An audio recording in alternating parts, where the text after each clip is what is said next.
ایسا ہوتا ہے کہ قرآن اور حدیث کی بات آ جاتی ہے تو تبلیغ والے بھی مطلب اس بات کو چھوڑ کر امام ابو حنیفہ کی بات کو لیتے ہیں. ایسا آپ پر بھی الزام نہیں سمجھ لو الفاظوں میں آپ پر بھی الزام ہے ایسا.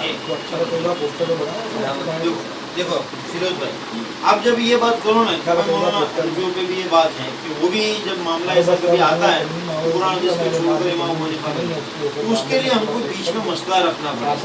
ایسا کون سا مسئلہ ہے کہ ہم نے ایک طرف قرآن حدیث ہو اور ایک طرف امام ابو حنیفہ کی ذاتی رائے ہو؟ ہم کہتے ہیں کہ کبھی ایسا مسئلہ ہمارا ہوگا ہی نہیں کہ ایک طرف قرآن حدیث سچوٹ اور دوسری طرف امام ابو حنیفہ کی پرسنل رائے اور ہم لے رہے ہیں. نہیں، ایسا ہوگا ہی نہیں. ہاں، لوگوں نے ایسا پیش کیا. میں آپ کو ایک کتاب بتاؤں بھائی، ایک بندہ تھا جس نے میرے پاس دعا کی تھی کچھ سالوں میں 5-6 سال، مجھے کچھ کتابیں دے گیا تھا. اس میں اس نے میرے کو ایک کتاب دی تھی حدیث و فقہ یا فقہ اور حدیث اس نام سے، کہ اہل حدیث کا عالم مولانا بدیع الدین شاہ راشدی کی لکھی ہوئی. اب اس کو لکھنے کا انداز دیکھو، اوپر لکھا ہے گجراتی میں حدیث اور وہاں پہ لکھا ہے حضرت اللہ ابن عمر نے نبی صلی اللہ علیہ وسلم کو دیکھا کہ نماز پڑھتے ہیں، رکو جاتے ہیں اوپر، رکو سے اٹھتے اوپر، تیسری رکعت کی شروع میں رفعیتین کرتے ہیں، حوالہ بخاری. پھر نیچے لکھا ہے فقہ بریکٹ سے، اور پھر نیچے لکھا ہے امام اعظم ابو حنیفہ رحمۃ اللہ علیہ نے فرمایا کہ نماز میں تکبیر تحریمہ کے وقت رفعیتین کرنا ہے، باقی نہیں کرنا. اے مسلمانوں، اللہ کے نبی صلی اللہ علیہ وسلم کی بات پر عمل کرو گے یا ابو حنیفہ؟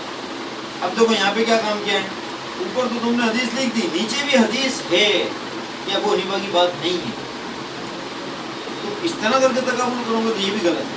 اب نیچے جو حدیث ہے اس کو رکھو، پھر ایمانداری سے اس پہ ڈیبیٹ کرو، بات کرو بھائی کیا معاملہ ہے، یہ کیا معاملہ ہے، مسئلہ کیسے نکلتا ہے، تو ہوگی حق بات. اب نیچے کی حدیث کو تم جان بوجھ کے ہٹا کے امام صاحب کی جانب منسوخ کرو گے تو پتہ چلے گا کہ یہ امام صاحب کی رائے نہیں ہے، یہ اس کے اندر پیچھے اللہ کے نبی صلی اللہ علیہ وسلم کی حدیث چھوٹ گئی. ہم کہتے ہیں نا کہ ایسا کوئی مسئلہ ہی نہیں ہے. ایک طرف قرآن حدیث سچوٹ ہو، دوسری طرف امام ابو حنیفہ کا تو اصول ہے کہ میں مسئلہ قرآن حدیث سے کیسے لکھتا ہوں. ان کی جو اصول کی کتاب ہے، سب سے پہلے قرآن کیا ہے، پھر احادیث صحیحہ مرفوعہ غیر متعارضہ.